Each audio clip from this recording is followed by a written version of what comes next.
Hi, welcome back.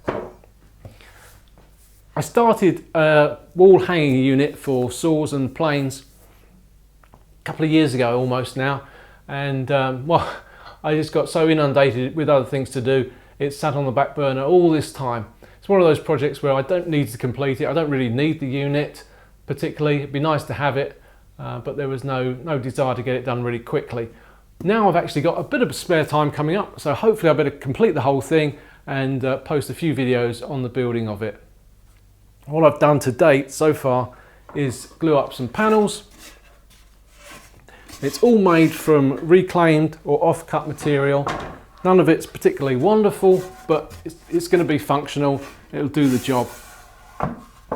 So I'm going to show you making those panels in this video, and then we'll progress and go through making of the unit in the next few videos. So I hope you enjoy it. I want to tell you about a new project I'm going to be starting very soon. I've already started to select some of the lumber, and I'll show you that in a moment. And it's all to do with this area on the wall behind me. Now I've come up with a quick sketch of what it's going to look like.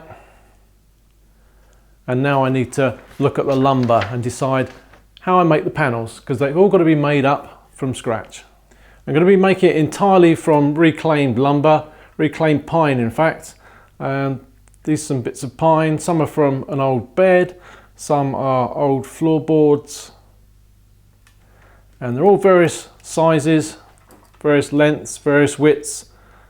None of them are wide enough for the depth of the wall unit I want to make.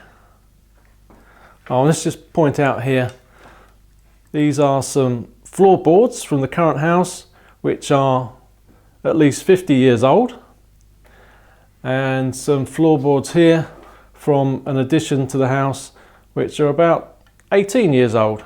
So a lot of different bits. You can tell by looking at them the amount of sunshine they've had over the years. The UV turns them darker, and a lot of selection there. I've got to make up panels that are 10 inches wide, so in most cases I'm going to be adding either 2 or 3 boards together into a panel. That's like I did for this panel here. This is a leftover piece I made for another project, and when we're making a panel up with different boards, we have to joint the edges of each board together, so we get a nice tight glue line, and also so it keeps the panels flat. If we don't get those edges jointed at 90 degrees or equivalent angles on each side, then they won't go together flat. And if we made up a board like that, that's really lovely and strong. The glue joints as easily as strong as the rest of the wood, and that's going to be perfectly good. It'll work just as well as a full-size panel. So although I jointed the edges nicely and got pretty much flat boards out of them, they still do have a little bit of wine and a little bit of cup in them. So I'm going to show you how I get rid of that. Now if I hold this board up to the light with a straight edge on it, you should be able to see that there's light coming through. So we've got a bit of a belly on that one. We'll get rid of some of that, but we don't need to get rid of all of that. I'll explain how I've got the bench set up. I've got a bench dog, and I've got a clamp at the back there, and let me show you what that does. So if I was planing this board against the single bench stop, planing on this side is absolutely fine and it'll stay in line, won't be a problem. But if I start planing over this side, the whole thing wants to twist. By putting an F clamp here, the end of it just sits up against the board, stops any of that twist, and it's locked in nice and firm.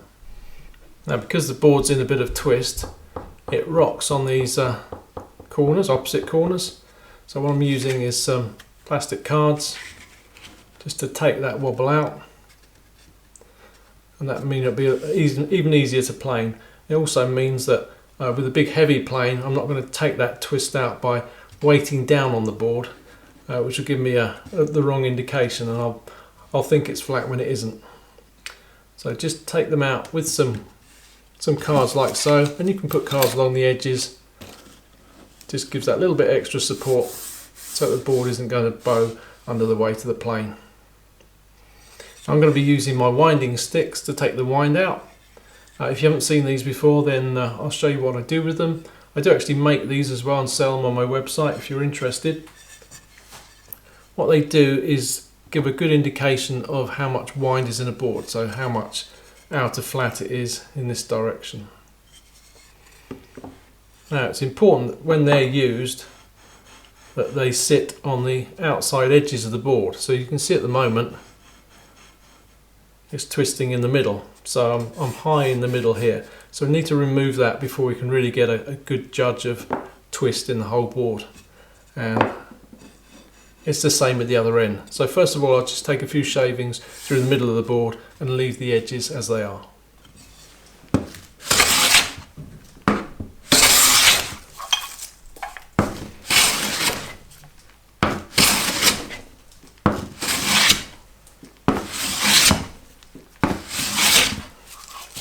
And that's virtually there. Now you might have seen I was taking hardly any material off. It's important because I made these as flat as I could when I clamped them up. I don't want to remove any more material than I need to, and I don't want to be taking deep cuts which might cause tear out that I can't then clear up.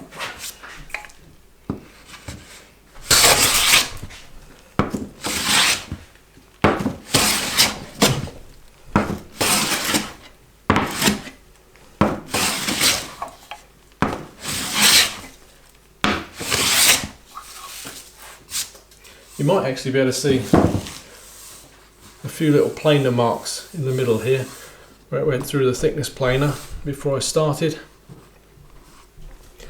They will get taken away when I do a final smoothing on the board. So, with the winding sticks now twisting on the outside edges, we can check for wind.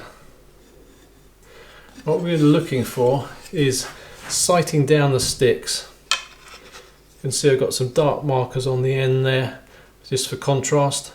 So if the board's in wind, you'll see one dark marker will disappear before the other, and the other way round, like so. What we're aiming for is as we sight down them, for both those markers to disappear at the same time.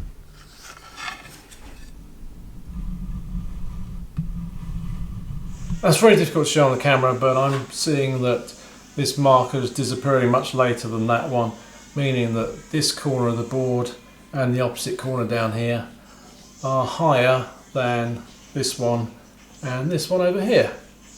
That means I need to remove material from this area and from this area until I bring them so that they're no longer in wind. I'm going to be using some calipers when I do that, because I don't want to take more material off this corner than I do off this corner, because I want to maintain the maximum thickness of the board as I go along. Now it's going to be very tedious lifting the board up to put it between the calipers every time, so I'm going to use the depth measuring device here, and that's not going to be as accurate to take depth measurements, but it'll get me very close, and when I get towards out of twist I can use the throat and the mouth of the calipers to do a more accurate reading. So material off here, leave these corners and continue to take material through the middle so that I don't end up with a bump across. Now that means I'm going to be planing from within this end, on this edge, all the way through and out the end of that high corner, and on the edge towards me I'm going to be starting from before the corner, across the high corner, most of the way, but not to the very end of this edge. So that's a low corner, that's a low corner, and we never want to take material off there when we start out.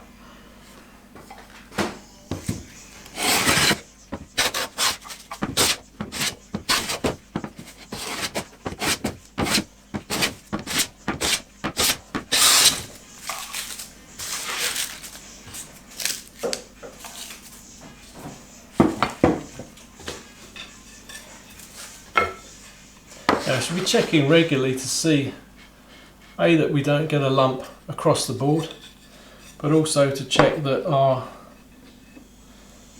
wind is slightly reducing.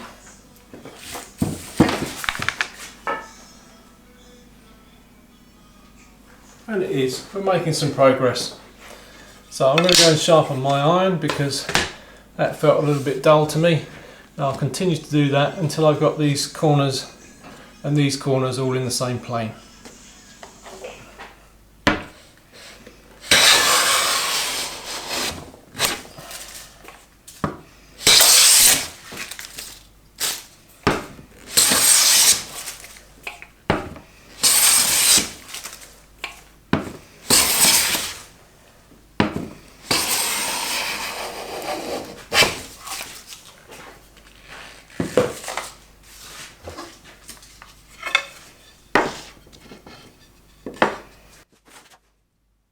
And that's it, that's spot on.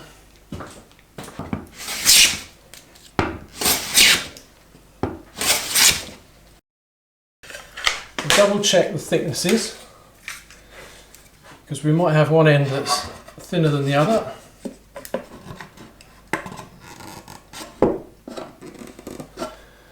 Onto the smoother.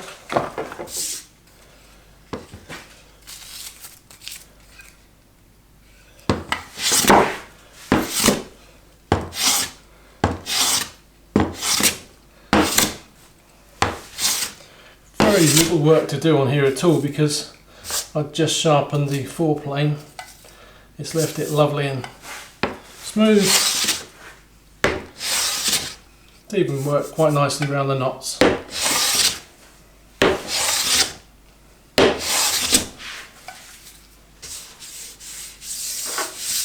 Cool. So if we then check again with a straight edge like we did before, can see it's rocking on both ends, so that means we've got a very slight dip in the middle, and I can just about get a piece of paper under there, so it's about 3 or 4 thou. So that's flattened the board, that's thicknessed it. We have got that about 3/4 thou hump on one side, so we make sure when we fit it as a shelf we put that side to the top, and that's going to serve us very well.